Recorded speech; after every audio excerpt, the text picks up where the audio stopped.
నటి మధుశాలిని ప్రజెంటర్గా ఈ కన్యాకుమారి సినిమా నేడైతే వినాయక చవితి సందర్భంగా అయితే రిలీజ్ చేసింది. సో ఈ సినిమా టీజర్ రిలీజ్ అయినప్పుడు అందులో హీరోయిన్ గబగబా చీరల గురించి అయితే డైలాగ్ చెప్పడంతో ఆ టీజర్ అయితే వైరల్ అయ్యి సినిమాపై ఆసక్తి అయితే నెలకొలిందనమాట. మనం ఎలాంటి రకాల శారీస్ అమ్ముతామంటే synthetic crepe silk, Uppada, Kuppadam, Banaras, fancy, chiffon, georgette, organza, Pochampally, Gadwal, Venkatagiri, Mangalagiri, Dharmavaram, Polavaram, Madhavaram, Kerala cotton, Karishma cotton, Meena cotton, Madhura cotton. So మరి ఈ కన్యాకుమారి సినిమా ఎలా ఉందో ఈ రివ్యూలో చూసేద్దామా. So welcome to shoot and show. నేను మీ ప్రిన్స్ విజయ్ని.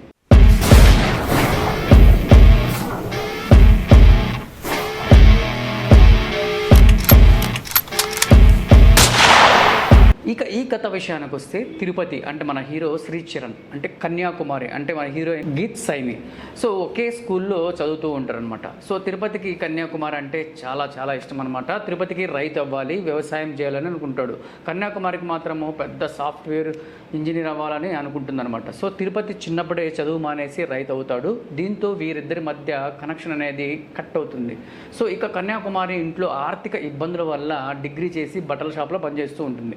కన్యాకుమారి పెళ్లి సంబంధాలు చూస్తుంటే అబ్బాయి జాబ్ చేయాలి, నన్ను సాఫ్ట్వేర్ ఇంజనీర్ చేయాలి, సిటీలో ఉండాలని కండిషన్ అయితే పెడుతుందన్నమాట హీరోయిన్.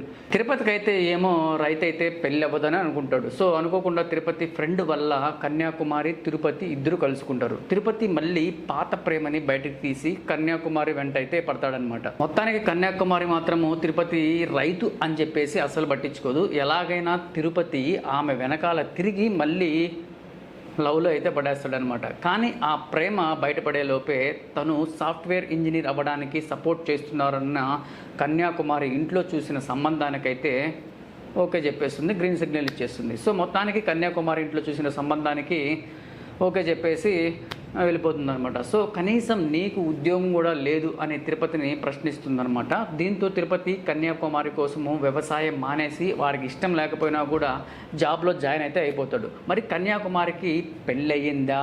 తిరుపతి కన్యాకుమారిలో ప్రేమ ఫలించిందా? తిరుపతి వ్యవసాయంలో సెటిల్ అయ్యాడా? కన్యాకుమారి సాఫ్ట్వేర్ ఇంజనీర్ అయిందా? ఇవన్నీ గందరగోళం తెలుసుకోవాలంటే మీరు సినిమాకి వెళ్ళి చూడాల్సిందే. మొత్తానికి ఈ ఉదంతం అంతా ఎలా ఉందంటే ఒక routine village back drop love story అని చెప్పుకోవచ్చు. టీజర్ ట్రైలర్తో మాత్రము సినిమాపై ప్రమోషన్లో ఆసక్తి కలిగించిన టైటిల్కి తగ్గట్టుగా కథ మొత్తం కన్యాకుమారి చుట్టే తిరుగుతుంది. ఫస్ట్ హాఫ్ అంతా క్యూట్ లవ్ స్టోరీతో వ్యవసాయానికి లింక్ చేసి బాగానే నడిపించారని చెప్పుకోవచ్చు. సెకండ్ హాఫ్ కూడా కాస్త బాగానే ఉంది. సెకండ్ హాఫ్ మిడిల్ నుంచి కథ ఎంతవరకు సాగదనమాట. ఎప్పుడెప్పుడు అయిపోతుంటారో నాయన మేము పారిపోదామా అనే టైప్లో ఉంటారనమాట ఆడియన్స్. కాకపోతే అక్కర్లేకపోయినా క్లైమాక్స్ని అయితే బాగా ల్యాగ్ చేశారబ్బా.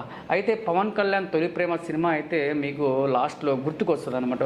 దీని అబ్బాయి ఈ సినిమానా అనే టైప్లో, దీన్ని ఇరికిచ్చారా అనే టైప్లో మీకు క్లైమాక్స్ కొనసాగింపుగా ఉంటుందన్నమాట. ఇక లవ్ స్టోరీ మాత్రం క్యూట్గా బాగానే రాసుకున్నారు. కానీ శ్రీకాకుళం బ్యాక్ డ్రాప్లో ఆ యాస్తో లవ్ స్టోరీ కొత్తగా ఉంటుందని మీకు అనిపిస్తుంది ఫస్ట్లో. కన్యాకుమారి టైం ఎంత?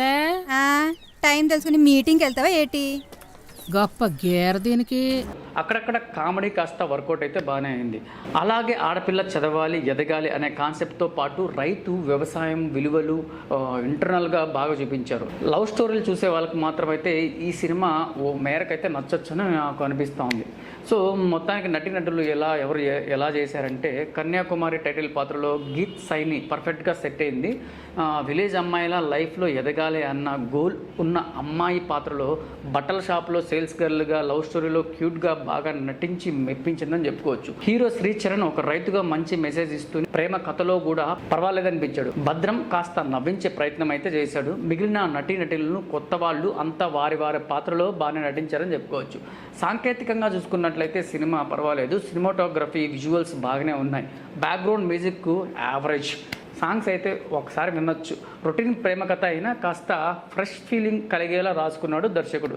ఇక డైలాగ్స్ ఇందులో చెప్పుకోవాల్సిందంటే బాగానే ఉన్నాయని చెప్పుకోవచ్చు. ఎడిటింగ్ విషయంలో సెకండ్ హాఫ్లో కొంత కట్ చేయాల్సింది. అదే నేను చెప్పాను కదా ఇందాక ల్యాగ్ అని. సో ఆ లాగ్ని కట్ చేసి ఉంటే మిగతాదంతా పర్ఫెక్ట్గా ఉండేదనిపించింది నాకైతే. ఇక నిర్మాణ పరంగా అయితే ఈ సినిమాకు కావాల్సిన అంత అయితే బాగానే ఖర్చు పెట్టారని చెప్పుకోవచ్చు. మొత్తానికైతే ఈ సినిమా లవ్ స్టోరీని మీరు చూడాలనుకుంటే థియేటర్కి చూడండి. ఎట్లాగో వినాయక చవితి వచ్చేసింది కదా, హాలిడే కదా, మీ లవర్స్తో వెళ్ళి జంప్ జిలాని చేయండి. సో మొత్తానికి ఇలాంటి లవ్ స్టోరీస్, మిస్టీరియస్ ఇలాంటి కథలు కావాలంటే, మీకు ఇలాంటి మూవీస్ రివ్యూస్ కావాలంటే మన షూట్ అండ్ షోని సబ్స్క్రైబ్ చేయండి. మరో రివ్యూలో మళ్ళీ కలుద్దాం. This is Prince Vijay. Bye.